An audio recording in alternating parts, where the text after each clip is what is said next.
Hi friends, it's Nathan, a third-year pharmacy student studying at the University of Waterloo. Welcome to my channel. So I used to be the slowest worker. It would take me 4 hours to complete an assignment when everyone else did it in 2. My parents would nickname me slow motion, and because I had a pet turtle, they would say he was a bad influence on me. But the reason I was working, studying, or writing slower was not because I was simply just slow in nature. I realized that it was because of specific physical and mental barriers that were intentionally slowing me down. And luckily, over time, I developed strategies to help overcome those barriers. So if you resonate with anything that I said, if you rarely feel the satisfaction of checking things off a to-do list, if you always wish for more hours in a day, then keep on watching to figure out how you can get your schoolwork done in half the time. 1. Stop being a perfectionist. We always want to wait for the perfect moment. If it's cloudy, we're feeling tired, we want to wait till it's sunny. If we have 2 hours to spare before we need to run an errand, we're not going to do work because we can't finish the chapter within those 2 hours. Obviously, these are not ideal situations, but they're still situations to be productive. This procrastination in itself wastes time and actually extends the duration of time until the work can be completed. For example, if it was to take 10 hours to finish this task, it would take 10 plus the 2 hours that you wasted by putting it off for a total of 12 hours versus the 10. We often don't realize that our perfectionism is coming into play, so the next time we make an excuse, we need to stop and think and ask ourselves, is this a valid reason for not working, or are we wasting a perfectly good moment to get on cracking? 2. Prepare for your session. To have a productive work session, you need to be prepared. If you're going into battle, you need armor. So this is my armor for a good study session. I go to the washroom first, I fill up my water bottle and clear off my desk so that only the things I need are present. I make sure to have my chargers with me because the last thing I want is my study session being cut off because of my device's terms, not my terms. Put your phone on Do Not Disturb. Trust me, those messages will still be there after your study session. I also like to have a granola bar and eye drops on standby. You guys know that my eyes get dry, especially when I'm constantly reviewing Anki cards, so those are always clutch. And finally, make your to-do list. You can choose physical or digital. I use a mixture of both. So the physical, I use the Still Classics planner, and for digital, I use Sensama. Both are linked in the description box if you want to go try them out. The act of preparation actually signals your brain that you're about to begin something important because you only prepare for something that you care about. As well, the act of preparation allows you to prioritize your most important tasks, minimize distractions, and avoid any unnecessary breaks that would otherwise slow you down. 3. Overcome blocks. You're now at your desk, you're hydrated, knuckles are cracked. Let's see if I can do them.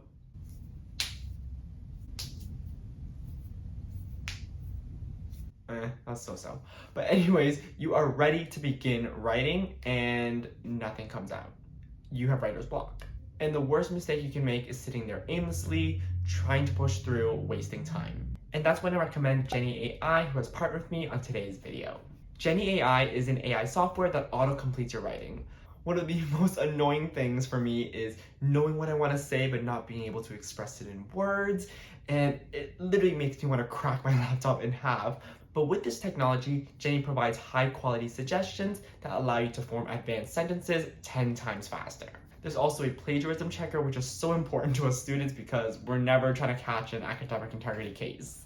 And the best part about Jenny AI is that it is an assistant through and through. You are the writer, you still have full control, but now your writing is more descriptive, explanatory, and finessed. There are over 60,000 users across top schools like Stanford, Harvard, and Oxford. And if you use code Nathan, you get 20% off your first 3 months. Click the link in my description box to write better and faster with Jenny AI. 4. Eliminate useless tasks. This is all about working smart, not hard. If your notes are already provided in a PDF or a PowerPoint, you don't need to make any more notes. I found out that students are obsessed with rewriting information onto note sheets on Microsoft Word. It's not needed, nor is it an effective way for memorizing information. Another mistake is doing too many practice problems. Practice problems are fantastic, and they're for you to get comfortable with what you don't know, not what you do know.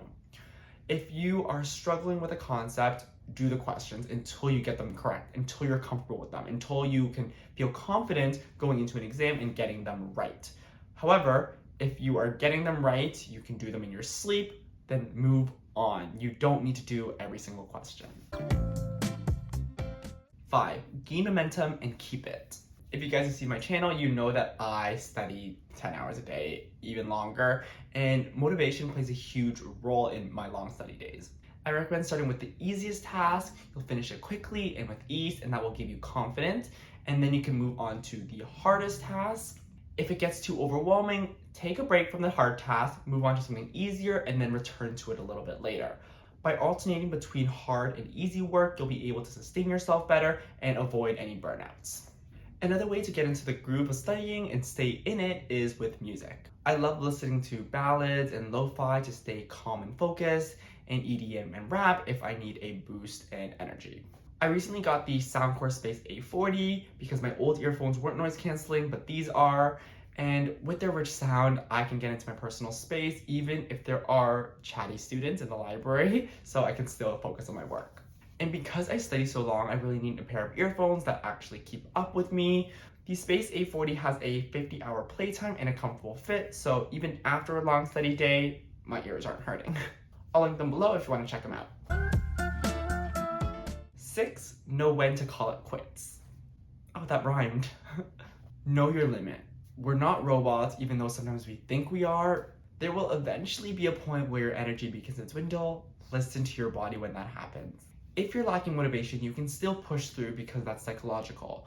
But if you're exhausted, you're now physically incapacitated, and there's really no way of pushing yourself without doing harm. You can try to keep going, but you won't even be productive, and the work that you manage to complete will probably be low quality anyways. And knowing when to quit doesn't mean defeat. If you worked hard, completed what you wanted to complete, or at least made significant progress on it, that's a win, and you can be comfortable and confident knowing that it was a good study session no matter what. And that's how to complete your work in half the time. If you enjoyed the video, please make sure to give it a like. Let me know in the comments what other struggles you have in school, and I'll try to make a video on that. And if you want to see more study advice, study vlogs, lifestyle vlogs, make sure to subscribe and hit the bell icon so you get notified every time I post a new video. And if you want to see more of my day-to-day life as a student, you can follow me on Instagram at NathanWu. I also post a bunch of funny, relatable reels that you guys absolutely love. I'm also on TikTok at It's NathanWu. But that's it for me, and I'll see you friends in the next video. Bye.